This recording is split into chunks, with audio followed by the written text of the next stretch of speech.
অসাধারণ একটা লড়াই দেখলাম ভারতীয় টিমের। যদিও স্কোর লাইন দেখলে আপনাদের মনে হতে পারে 3-0 তো ভারত হারলো, তাহলে আবার অসাধারণ লড়াই কোথায় দেখলেন? স্কোর লাইন খেলাটাকে একদমই জাস্টিফাই করে না। যারা এশিয়া কাপের ইন্ডিয়া অস্ট্রেলিয়া খেলাটা দেখেছিলেন তাদেরকে বলবো তার থেকেও ভালো খেলা হয়েছে আজকে। 59 মিনিট পর্যন্ত ইন্ডিয়া আটকে দিয়েছিল ইরানকে। দুটো টিমের র্যাঙ্কিংটা দেখুন, একটা 20, একটা 133, 113 র্যাঙ্কের ডিফারেন্স, 100রও বেশি। এশিয়ার বেস্ট টিম বলা চলে ইরানকে। সেই টিমটাকে লিটারালি আটকে দিয়েছিল খালিদ জামিল, যেটা মোহনবাগানের হয়ে যখন আমরা মোহনবাগান যখন খেলে জামশেদপুরের বিরুদ্ধে, তখন যে প্রবলেমটা আমরা ফেস করি, কিছুতেই গোল করতে পারছি না, খালিদ জামিল আটকে রেখে দিয়েছে, জামশেদপুর পুরো লক করে রেখেছে। সেই রকমই ইন্ডিয়া ইরানকে পুরো লক করে দিয়েছিল। ইন্ডিয়ান ডিফেন্স জাস্ট অসাধারণ খেলেছে।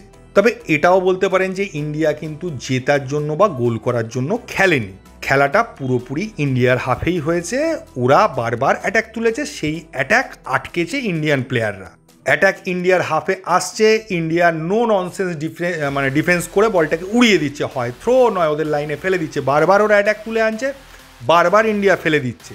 যদিও অনেকে বলতে পারেন এইভাবে ম্যাচ জেতা যায় না, এইভাবে এগোনো যায় না, কিন্তু আমরা যে জায়গায় পড়ে আছি, বাংলাদেশ আফগানিস্তানের সঙ্গে আমরা জিতে উঠতে পারছি না, সেইখানে দাঁড়িয়ে কম্পেয়ার করলে আজকের খেলাটা অনেক বেটার। ইন্ডিয়া আজকের ম্যাচটা ড্র করতেই পারতো। একটা ভুল বলতে পারেন, ভুলটা যদি বলেন খালিদ জামিলেরই ভুল, কারণ চিংলেনসানা সিংকে নামানোটাই যেন ম্যাচের টার্নিং পয়েন্ট হয়ে গেল। তার আগে পর্যন্ত ইন্ডিয়ান ডিফেন্স পুরোপুরি ইরানকে আটকে রেখেছিল। রাহুল বেকে একটা জাস্ট মিস, এই মিসটাকেও ভুলও বলা চলে না, এটা হতেই পারে ম্যাচের মধ্যে। জাস্ট একটা বলটা ক্লিয়ার করতে পারেনি, ওদের প্লেয়ার পেয়ে গেছে এবং সেখান থেকে রানিং বলে সে ফিনিশ করে দিয়ে বেরিয়ে গেছে। আর বাকি দুটো গোল নিয়ে যদি বলেন, তাহলে ওই দুটোর ব্যাপারটা সিচুয়েশন অনুযায়ী। যখন ভারত এক গোলে পিছিয়ে গেল, তখন খালিদ জামিল কিছু চেঞ্জ করে একটু অ্যাটাকিং খেলার চেষ্টা করলো। কারণ দেখুন, এক গোলেই হারি আর দু গোলেই হারি, হারটা হারি। তো যদি একটা গোল করে ম্যাচটা থেকে 1 পয়েন্টও আনা যায়, তার একটা চেষ্টা করেছিলেন খালিদ জামিল, কিন্তু সেটা অ্যাকচুয়ালি প্রবলেম হয়ে গেল। কারণ ইরানের মতো টিমকে আমরা যে 10-11 জন মিলে ডিফেন্স করছিলাম, এটাই ওদের বিরুদ্ধে আমাদের এতক্ষণ আটকে রাখার বা আটকানোর মেন কারণ ছিল।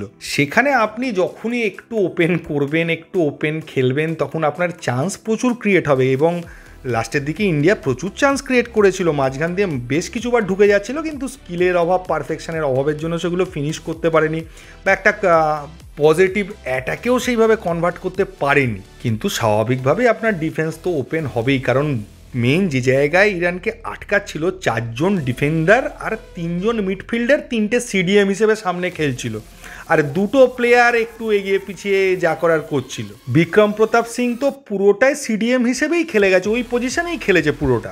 আশিক ক্রুনিয়া না হাতে গুনে কয়েকবার উইং দিয়ে উঠতে পেরেছে। তার সঙ্গে আমরা রুজবে চেসমিকেও দেখলাম, তার খেলা, তার নাম অনেক শুনেছি, মোহনবাগানের সঙ্গে বহুবার লিঙ্ক আপ হয়েছিল রুজবে চেসমির। সে কি কোয়ালিটির প্লেয়ার সেটাও আজকে দেখা গেল। তবে খেলাটা দেখতে দেখতে যে জায়গাটা আমি বারবার বুঝতে পারছিলাম, যে দুটো টিমের মধ্যে মেন ডিফারেন্স ফুটবল খেলার স্কিলের, পাসিং অ্যাকিউরেসির থেকেও বড় যেটা পজিশনিং, এবং বিশেষ করে অফ দ্য বল পজিশনিং, এই জায়গাটাতেই ভারত অনেকটা পিছিয়ে ইরানের থেকে। ওরা কিন্তু 10 জনের ডিফেন্স বা ভিড়ের মধ্যেও সুন্দর জায়গা করে পজিশন করে বলের পাসগুলো রিসিভ করছিল। বল পাস বাড়ালেই হবে না, সামনের প্লেয়ারকে সেরকম পজিশনে থাকতে হবে যেখানে খুব সুন্দরভাবে পাসটা বাড়ানো যায়। এই অফ দ্য বল পজিশনিং ইন্ডিয়ার খুব খারাপ ছিল বলতে পারেন, কারণ ইন্ডিয়ার মেনলি টার্গেট ছিল ওদের একটা প্লেয়ার বল পেলে দুটো প্লেয়ার গিয়ে তার থেকে বল কেড়ে নেওয়ার চেষ্টা করা বা তাকে গার্ড করা। ফলে ফ্রি খেলা, নর্মাল খেলা, সেটা ইন্ডিয়া খেলেনি। তবে এটাও ঘটনা যে আমরা যদি ফ্রি খেলা খেলতাম, তাহলে এই গোলের সংখ্যাটা 6টা বা 7টায় দাঁড়াতে পারত। তবে এটা স্বীকার করতে কোনো বাধা নেই, আজকে আপনি যদি ইগর স্টিমাচ দেখেন, মানালো মার্কোস দেখেন, তার থেকে খালিদ জামিলের কোচিংয়ে ভারত যেটা খেলছে অনেক বেটার। এটা আমার আমি মানতেই হবে আমাকে। আমিও বিদেশি কোচের পক্ষে ছিলাম, আছিও, কিন্তু খালিদ জামিল যেটা দেখালো আমি সত্যিই ভাববো। তবে হ্যাঁ, এটাও ঘটনা যে ভারতীয় সব কোচ কিন্তু এই জায়গায় নিয়ে যেতে পারবে না।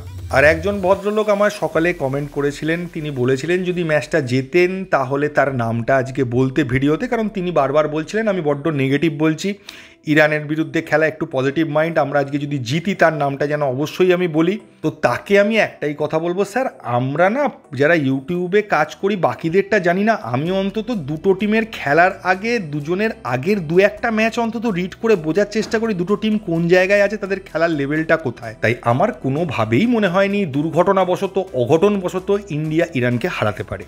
আমার কাছে ইন্ডিয়ার বেস্ট রেজাল্ট ছিল ম্যাচ থেকে 1 পয়েন্ট নিয়ে আসা, সেটা করতে পারেনি ঠিক আছে, কিন্তু খেলার যেটা খেলেছে সেটার চেষ্টা বা লড়াইটা একদম ঠিকঠাক ছিল। আর এটা যারা কাফা নেশনস কাপে ইন্ডিয়াকে পার্টিসিপেট করিয়েছেন AIFF তারাও জানেন যে ইন্ডিয়া কিন্তু কাফা নেশনস কাপ জিততে যায়নি, ওখানে ভালো কিছু অভিজ্ঞতা সংগ্রহ করতে গেছে, ভালো ভালো কিছু টিমের বিরুদ্ধে খেলতে গেছে, নিজেদের অবস্থানটা বোঝার চেষ্টা করেছে, কি কি পরিবর্তন করতে হবে সেটা বোঝার চেষ্টা করার জন্যই গেছে। তো আমি সবশেষে একটা কথাই বলবো, আমার এই ইন্ডিয়া টিমকে অনেক পজিটিভ লাগছে। গত কয়েক বছর ধরে ইন্ডিয়া টিমের যে জঘন্য লেভেলের খেলা দেখেছি, মানে তার থেকে অনেক বেটার খেলেছে ইন্ডিয়া, এবং এই খালিদ জামিলের আন্ডারে এখন যেন অনেক আশার আলো দেখা যাচ্ছে। আর এটাও মনে রাখতে হবে এটা কিন্তু ইন্ডিয়ার বেস্ট টিম নয়। আবার অনেকে বলতে পারেন বেস্ট টিম গেলে ধারা, তো এই টিমটা গেছে বলেই এদের একটা কিছু করে দেখানোর জেদ আছে, তাই জন্যই এই রেজাল্টটা পাচ্ছেন, এটা হতে পারে। আর যে জিনিসটা আমি লক্ষ্য করেছি যে টিমটার মানসিকতার অনেক পরিবর্তন, মানে টিমটা যেটা বাংলাদেশ টিম খেলে যে অনেক বড় টিমকেও তারা আটকে দেয়, হারিয়ে দেয়, কারণ তারা একটা হার না মানা মানসিকতা নিয়ে খেলে, একটা জেদ নিয়ে খেলে যে মরে যাব কিন্তু আমরা 1 ইঞ্চি জমি ছাড়বো না। সেই পজিটিভ ব্যাপারটা কিন্তু আমি এই ইন্ডিয়া টিমের মধ্যে দেখতে পাচ্ছি, and this credit goes to only and only Khalid Jamil. এর বেশি কিছু বলার নেই, এই ভিডিওতে এইটুকুই। থ্যাংক ইউ, ধন্যবাদ এবং জয় মোহনবাগান।